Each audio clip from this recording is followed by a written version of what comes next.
حاجة دمجة مدوها هالكومنت qabyaaladu waa some sort of social contract marka saddexda xisbi waxaan ka rajaynaynaa hadii uu yimaado madaxweyne dadka isugu xidha siday isugu baahan yihiin markaan ardayga ahay wasiirka waxbarashada wasiirkayga yahay wasiirka reerkayga inaan u baahdo maaha marka horta hal leadership oo effective oo baabiin kara oo geesiman idinka rabnaa that's one hal su'aal baan weydiinayaa mid waa dadka horta doodaha caynkana waxa loo sameeyaa inay aaraa isbedesho marka are we all predetermined mise waxa la inoo sheego wax inaga bedelayaan taana waa inagu isweydiinaa waayo markay nala hadlaan hadaan mid uu taageersan kii ku dhago inay dadka soo lugayna maaha su'aasheeda hadaan u imaado shantii sano ugu dambeeyay waxa dhacay gaab weyn oo sameynaya inequality dadku way kala tageen meel gaaban hadaa idinka tuso inaan kaanay hooyadii waxba haysanin ee gacan libaax iyo juun dhigtaa tayada waxbarashadu way baabaaday anu 8 sano ka hor baan ka baxay waan ogaa tamaantana waan garanayaa inanka laakiin nuuraddiin iyo ilays ka baxay ama British waa international standard Ingiriis kula tartama imtixaano ee level ay galaan wankay galaan de barininkaas shaqada helaya barininkaas jaamacad fiican helaya inankana u baabaay maxaa idinka qorshaysan waxbarashada maxaa idinka qorshaysan inequality-ga indhay intee leeg baad u leedihiin dadka danleyda yaan la isku qabsan kuraasida dalkeenuna waa qanisan aaminsanahay tusaale ninka xogaya loo doorta laba aqal buurista aqalka maanta Hargeysa 200,000 baa lagu dhisaa 200,000 waxay 10 tuulo ka dhisi karaan iskuul min 4 qola oo 20,000 baa lagu dhisaa 200,000 nin kala dhistay 30 macallin bay geen karaan dan yarta maxaa u haysaan ortawaad mahadsantahay Roble aad baan markaan waxaan ku arkay Jarmalka chemistry wada aad baan ugu farxay inuu dalkan ku soo noqdo su'aalaha laga filayo dadka intellectualska horta waa su'aalaha soo kale madaxdu ku kala baxda maxaad haysaa barnaamij aan ku sheegay waxa weeye waxaan haynaa cid horta haday marka adduunka nolosha kala tagtay oo in yar taajirtay xusbiga kulmiye waa liberal policy oo wuxuu ku jira waxa asuma asxaabta liberalka وانا سياسات دودا ليبرالكو انه سي لوكال خوغ وين لوكال خولبتو لكن انا waxaan nahay social democrats baan nahay halkii waxaan ku daray markii waxaan doonay inaan budgetkayga inta u badan sina health sector-ka and education sector-ka anagu qaxoonti ah ayaa haddana caruurteedu waxa wax la dhigan jirtay chairmanka baarlamaanka Finland because isku neighborhood baan hayn maxay taas ku dhacday waa systemka educationka Finland private schools were very limited waa yar baa weyn anagu waxaan public schools kan xoojinayna aan ku waramay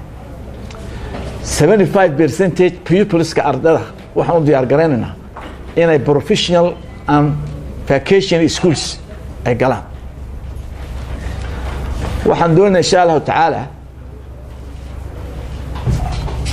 in aanu macalinka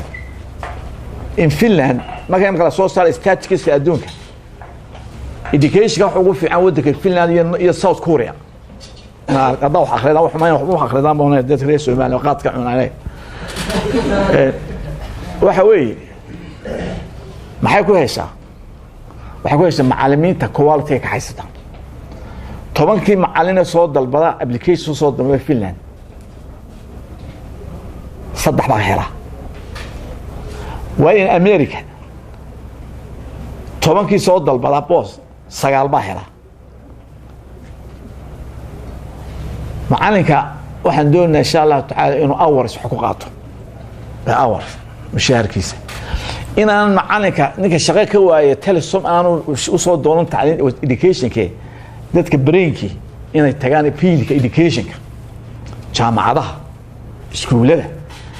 qof dhaliday qof wax ku soo saaray qof brighton ku soo saaraya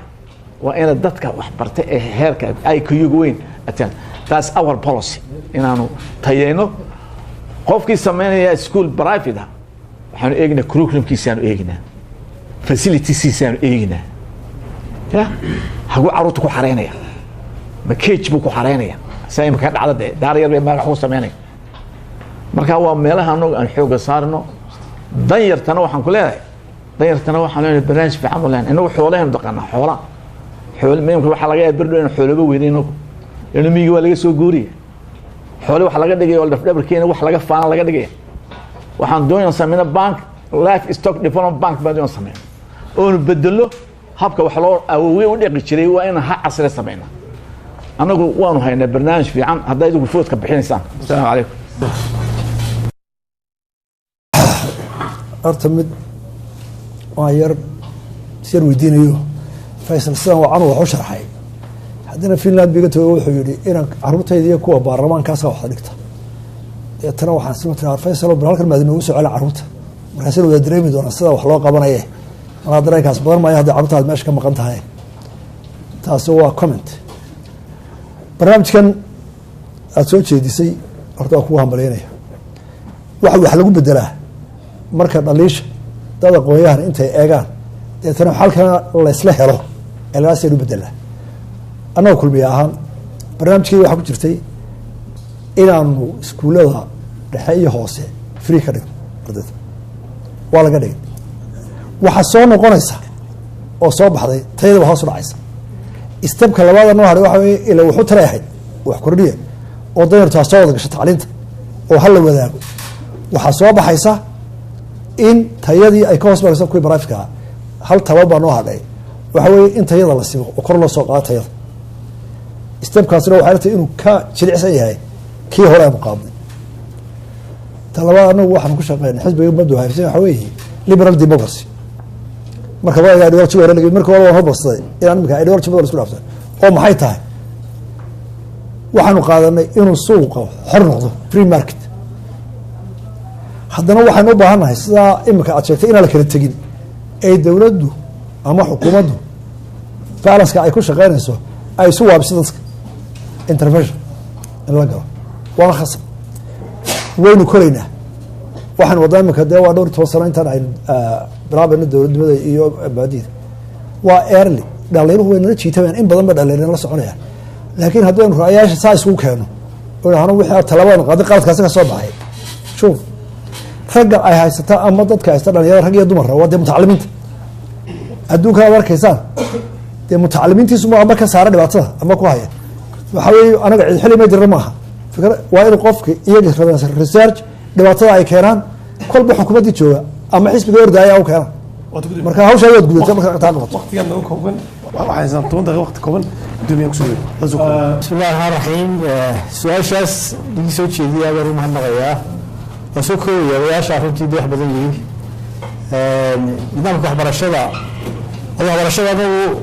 waxaan aaminsanahay inay tahay xuquuq asaasi ah oo muwaadinku leeyahay oo u baahan inuu helo soo bandhigi doonaa barnaamijka laakiin waxaanu qabnaa waxbarashada asaasiga ah inay noqoto bilkhasab oo qofka reer somaliland ilaa dugsiga dhexe waxbarashadiisu waalidku inuu geeyo inay khasab noqoto in tayada la hagaajiyo